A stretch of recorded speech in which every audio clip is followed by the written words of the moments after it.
So what do we have here? Well, obviously we have a triangle, and the question is this a right triangle? So in other words, is one of the angles, i.e. this angle right here, 90 degrees?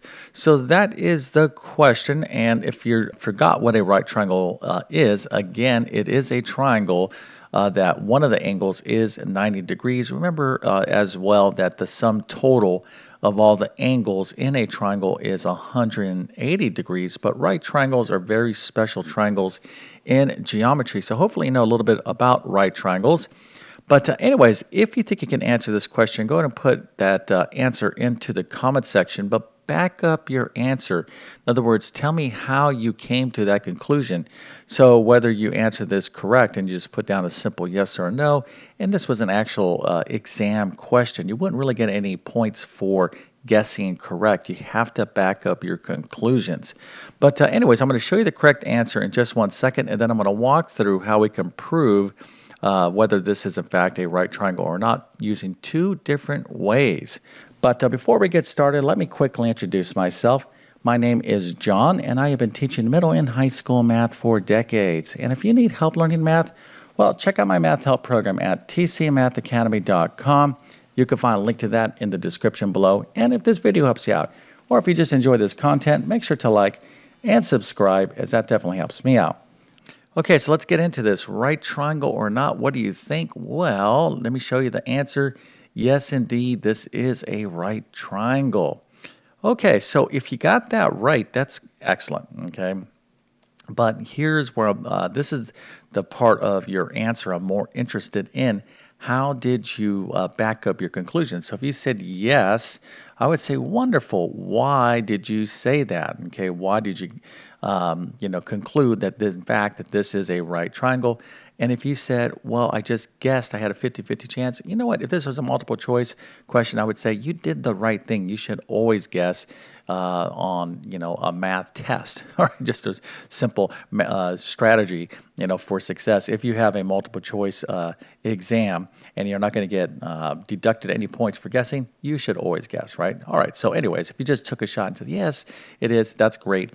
But if you have a conclusion there, all right, that's even better. But let's go ahead and celebrate your success with a nice little happy face, an A plus, a 100%, and a few stars for either being smart enough to guess on this question or knowing exactly how to back up your answer. So I'm going to show you two ways you can approach this problem. And basically, one approach is like a long, more painful approach, okay? But it is still a good approach. And then there is a second way you could prove this. That's much, much easier. I'll show you both techniques. Let's go ahead and start with the first strategy. And this is the long route, okay? It's like two roads, the long road and short road.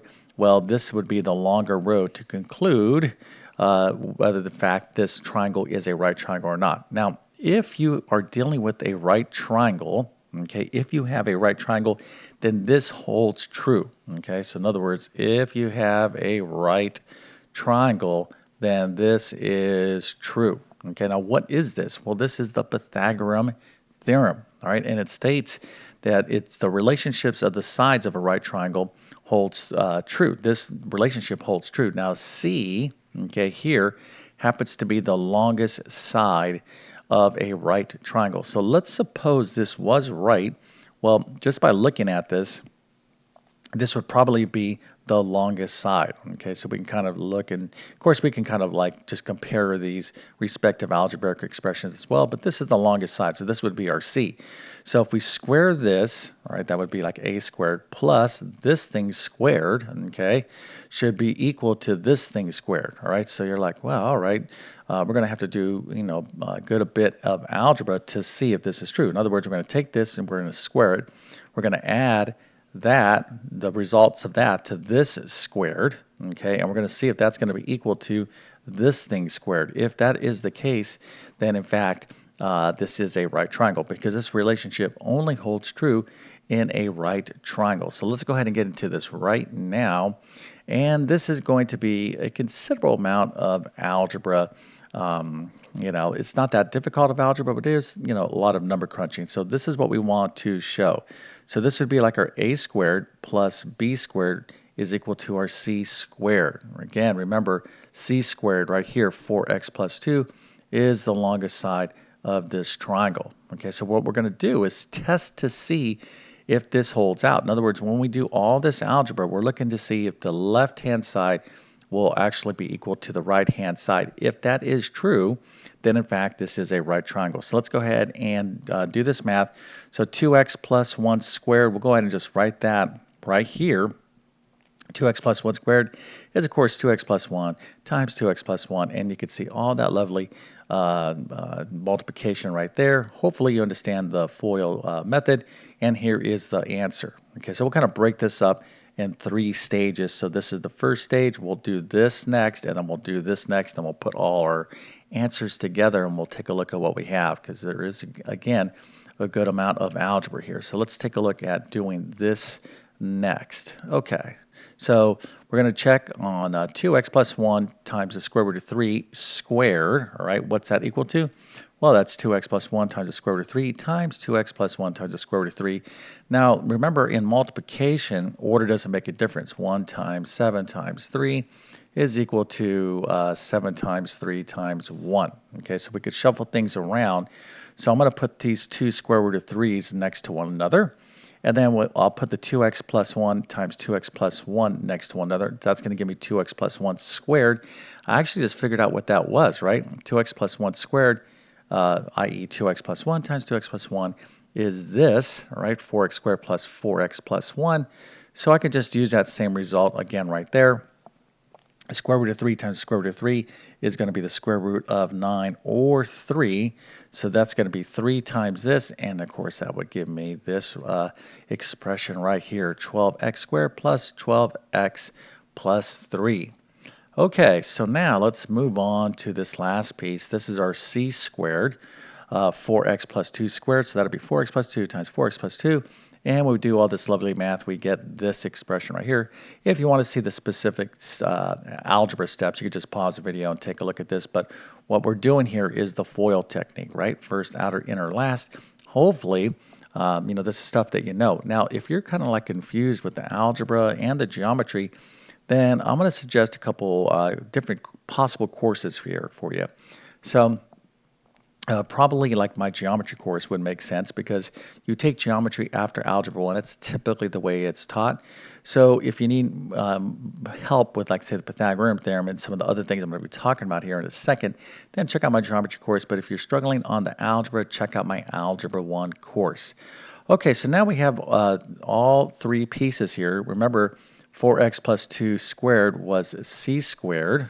Okay, that's what we just did right here. And then these terms, this was our b squared. And this over here was our a squared. Okay.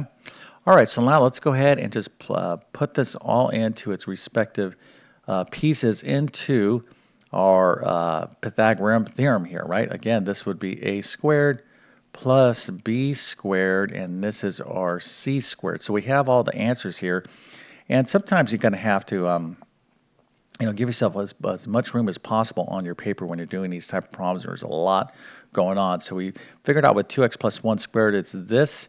We figured out with 2x plus 1 times the square root of 3 squared it's this. And we know what 4x plus 2 squared is this. So now we're going to add up this side of the equation and see if we get this side. All right, so let's go into that now. And you can see by combining like terms, 4x squared and 12x squared, that'll give me 16x squared. 4x and 12x gives me 16x, 1 and 3 gives me 4. Let's see here. Does this side equal to this side? Well, they look pretty much identical to me, so therefore we kind of validated by using the Pythagorean theorem that in fact this particular triangle is a right triangle. So that is one approach.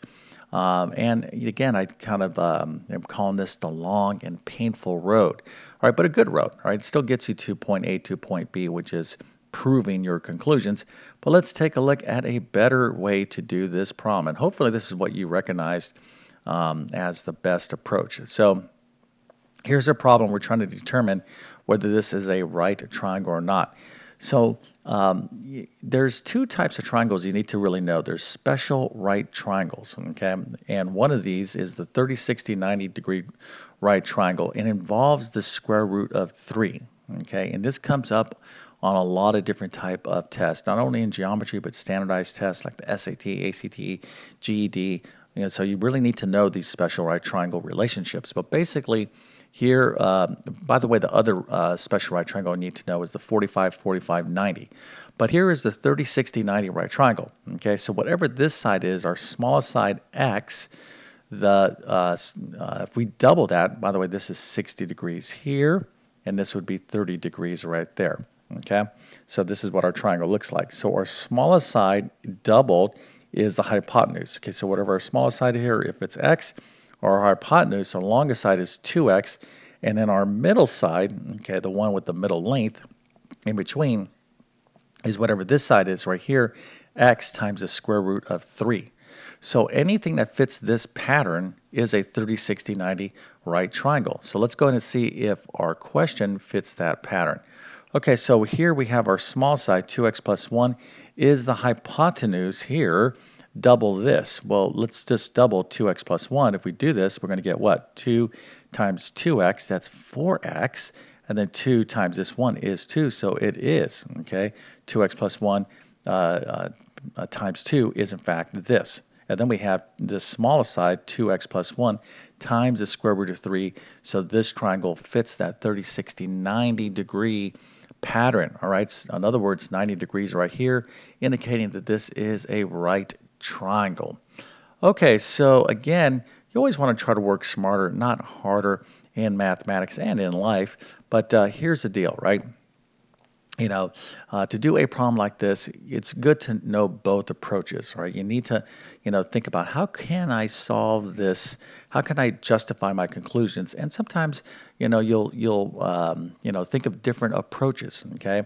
So, don't think too long, when you're like, how do I prove this? Just try a particular way to prove something. In other words, if you're thinking, well, I could use the Pythagorean theorem, or maybe this is a special right triangle, right? So maybe you're thinking 30, 60, 90. If you have both of those thoughts, okay, you should always try the one that you think is going to maybe go easier for you, right? But if that doesn't work, if you struggle with that, you have a backup plan to kind of justify your conclusions. So this is kind of the essence of mathematics, is trying to prove things.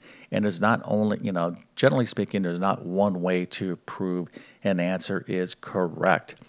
Okay, so hopefully this helped you out, again, with these concepts. 30, 60, 90 degree right triangle, Pythagorean theorem. This is, absolutely fundamental high school level geometry. So make sure you understand this stuff, especially, if you're at that high school level or college level of mathematics. Okay, so with that being said, I definitely wish you all the best in your mathematics adventures. Thank you for your time and have a great day.